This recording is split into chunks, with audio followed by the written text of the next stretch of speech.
Hello viewers, नमस्कार। आप सभी का स्वागत है पाथफाइंडर्स बाय अकेडमी आईएएस के यूट्यूब चैनल पर। तो रिसेंटली आपने देखा होगा फ्रेंड्स, सऊदी अरेबिया और पाकिस्तान के बीच में एक म्यूचुअल डिफेंस एग्रीमेंट हुई थी। ये बहुत ही इंपॉर्टेंट डेवलपमेंट था वेस्ट एशिया के जियोपॉलिटिक्स में।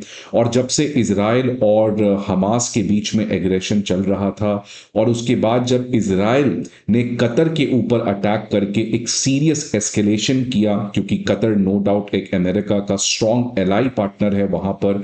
उसके बाद जितने भी कंट्रीज हैं, उन सभी कंट्रीज में एक पैनिक आया, और उसी पैनिक का फायदा पाकिस्तान को मिला, जहां पर पाकिस्तान ने उन तमाम इस्लामिक कंट्रीज को कहा that what are you worrying of, I have nuclear weapons, come and sign an agreement, और मैं आपको न्यूक्लियर सपोर्ट देने को तैयार हूं।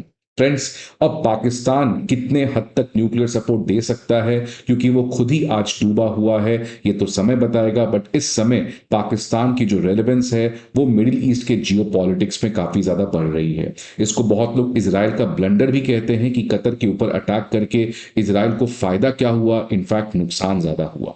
तो बहुत सारे जियोपॉलिटिकल एनालिसिस इसको एनालाइज कर रहे हैं अपने तरीके से। आज यहां पर क्यों वापस से इस डिस्कशन को लाया जा रहा है, बिकॉज अब प्रोबेबली सऊदी अरेबिया के बाद ईरान की भी पाकिस्तान के साथ कुछ हद तक सेम समझौता हो सकती है, जैसा समझौता पाकिस्तान और सऊदी अरेबिया में देखने को मिली थी। अब देखिए फ्रेंड्स, न्यूज क्या रहा है कि जिस तरीके का रीजनल टेंशंस बढ़ रहा है, उसके बीच में एक नया क्वेश्चन आज जियोपॉलिटिकल सर्कल्स में चल रहा है, that whether Iran now will seek nuclear security guarantees from Pakistan following Saudi Arabia's recent defence agreement with Islamabad. और ये स्पेक्यूलेशन क्यों आज चल रहा है फ्रेंड्स, बिकॉज एक बहुत ही खास पर्सन जो ईरान के supreme leader ayatollah Ali Khomeini के बहुत क्लोज हैं, वो इस समय पाकिस्तान गए हैं, जहां पर काफी ज्यादा क्रूशियल बातचीत चल रही है बिटवीन ईरान एंड पाकिस्तान। और उसी की वजह से आज इस तरीके की स्पेक्यूलेशन लगाई जा रही है कि something next can happen also in the geopolitics of West Asia. अब फ्रेंड्स, इस पर्टिकुलर डेवलपमेंट के बारे में डिस्कस करने के पहले मैं थोड़ा सा आपको बैकग्राउंड बना दूं। तो फ्रेंड्स, इसराइल जब से कतर के ऊपर अटैक किया था, और कतर क्योंकि यूएस का सबसे स्ट्रॉन्गेस्ट अलायंस पार्टनर है, इनफैक्ट मिडिल ईस्ट में सबसे बड़ा अमेरिका का बेस अगर कहीं है तो वो है कतर में। और जब कतर के ऊपर इसराइल, जो अमेरिका का अगेन सबसे स्ट्रॉन्गेस्ट पार्टनर है, उसने अटैक किया, तो यहां पे जितने भी कंट्रीज हैं जो इस समय अमेरिका के सिक्योरिटी अम्ब्रेला में जी रहे थे, उन सभी को अमेरिका के सपोर्ट, अमेरिका के ट्रस्ट के ऊपर सीरियस सवाल उठा, और सभी कंट्रीज अपने तरीके से अपने नेशनल सिक्योरिटी को बचाने का प्रयास किए। और फ्रेंड्स, इसी ट्रस्ट डेफिसिट और इसराइल के प्रति जो एक तरीके का नेगेटिव सेंटिमेंट इस्लामिक कंट्रीज में बना, इससे फायदा पाकिस्तान को हुआ, क्योंकि पाकिस्तान हमेशा से अपने जियोपॉलिटिक्स रेलेवेंस को वहां पे बनाना चाहता है, not because of Israel but because of India. और इसीलिए इस्लामिक नाटो का कॉन्सेप्ट जो है वो काफी ज्यादा चला, कि जैसे यूरोपियन कंट्रीज का अपना नाटो है, क्या इस्लामिक कंट्रीज के बीच में आपस में ऐसा नाटो आ सकता है। और ईरान जो है फ्रेंड्स, वो हमेशा से फ्रंट फ्रंट पे रहा है। ईरान ही एक ऐसा कंट्री है जो इस्लामिक नाटो को कई समय से इस आइडिया को प्रमोट कर रहा है। ईरान ने सऊदी अरेबिया, टर्की और इराक सबको कहा था कि आने वाले समय में इसराइल किसी भी अटैक कर सकता है।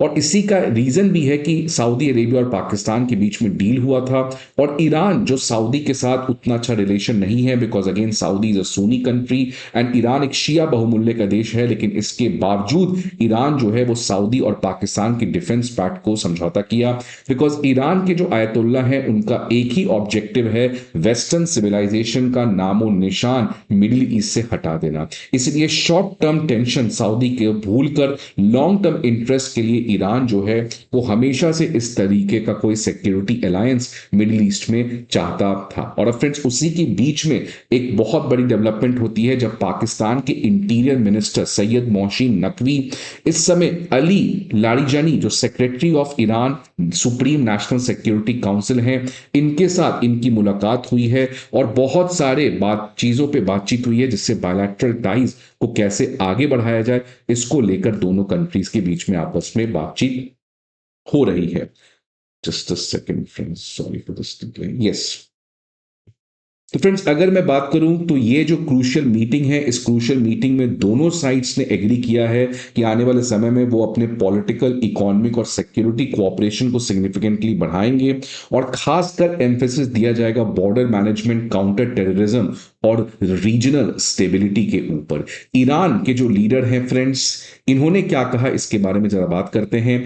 ईरान ने डिस्क्राइब किया कि सऊदी पाकिस्तान का जो डिफेंस एग्रीमेंट है ये एक सेंसिबल एंड पॉजिटिव स्टेप है जिससे दोनों कंट्री आपस में जो कॉमन सिक्योरिटी थ्रेट्स हैं इसको एड्रेस कर सकते हैं। और इनफैक्ट उन्होंने ये भी कहा कि मुस्लिम वर्ल्ड आज सेम तरीके का चैलेंजेस हैंडल कर रहा है, झेल रहा है, इसलिए तमाम मुस्लिम कंट्रीज को एक साथ मिलकर स्ट्रेंथन करना चाहिए अपना डिफेंस कोलैबोरेशन, विच मींस वापस से वही इस्लामिक नाटो के आइडिया को रिवाइव करने की बातचीत हुई। इसके अलावा फ्रेंड्स ईरान की एक और सीनियर मिलिट्री एडवाइजर और अयतुल्ला अली खमीनी के काफी खास जनरल याहया रहीम सफावी, इन्होंने भी इस पर्टिकुलर सऊदी और पाकिस्तान के डिफेंस पैक्ट के ऊपर कमेंट किया और उन्होंने कहा कि it is a very very positive development. और इन्होंने भी सेम चीज कहा कि एक रीजनल इस्लामिक सिक्योरिटी अलायंस होना चाहिए जिसमें जितने भी इंपॉर्टेंट मुस्लिम पावर्स हैं उनको एक साथ मिलकर अपने डिफेंस को गारंटी करना चाहिए।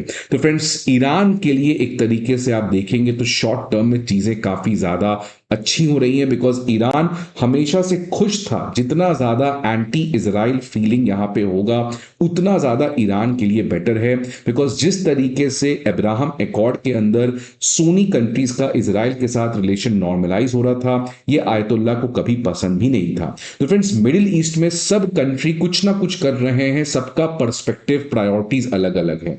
सऊदी और ईरान की ऑब्जेक्टिव कुछ और है, पाकिस्तान की ऑब्जेक्टिव कुछ और है, बट इन सब का एक कॉमन ऑब्जेक्टिव है कि कैसे अपने नेशनल सिक्योरिटी को बचाया जाए amidst the decline in the trust of US presence in the middle east. और फ्रेंड्स ये जो ईरान और पाकिस्तान की अब खबर आ रही है, ये खबर भी कोई सरप्राइजिंग नहीं है, बिकॉज जब इजराइल ने ईरान के ऊपर अटैक किया था तो उस समय भी ईरानियन ऑफिशियल्स ने एक तरीके का हिंट दिया था कि पाकिस्तान जो है वो इजराइल के ऊपर अटैक कर सकता है अगर इजराइल किसी तरीके का सिग्निफिकेंट अटैक जो है वो ईरान के ऊपर करे। तो फ्रेंड्स पहली बार इस तरीके का स्टेटमेंट ईरानियन ऑफिशियल्स ने देकर हिंट दे दिया था, ऑल्दो इसको फेक न्यूज बताया गया, कहा कि ये तो ऐसे ही कह दिया गया था, बट ऐसे ही कुछ भी नहीं कहा जाता है और वो भी सीनियर ईरानियन ऑफिशियल से। ऑब्वियसली कहीं ना कहीं पहले से इन दोनों की बातचीत तो जरूर चल रही है। अब फ्रेंड्स सवाल आता है कि इसका भारत के ऊपर क्या इंपैक्ट होगा। तो भारत के ऊपर क्या इंपैक्ट होगा ये तो समय बताएगा, बट एज ऑफ नाउ अगर बात किया जाए तो कोई सिग्निफिकेंट इंपैक्ट यहां पर देखने को नहीं मिलेगा।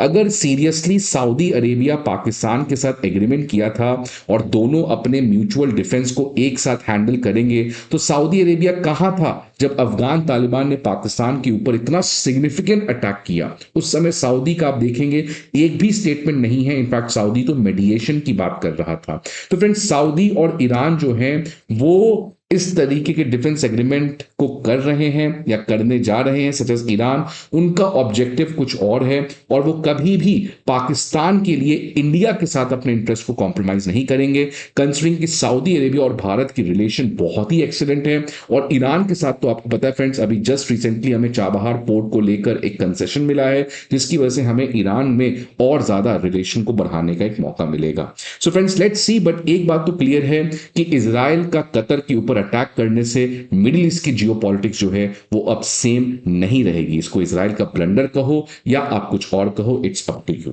फ्रेंड्स आई होप आपको ये वीडियो अच्छा लगे। See you again some other video, till then good bye and take care.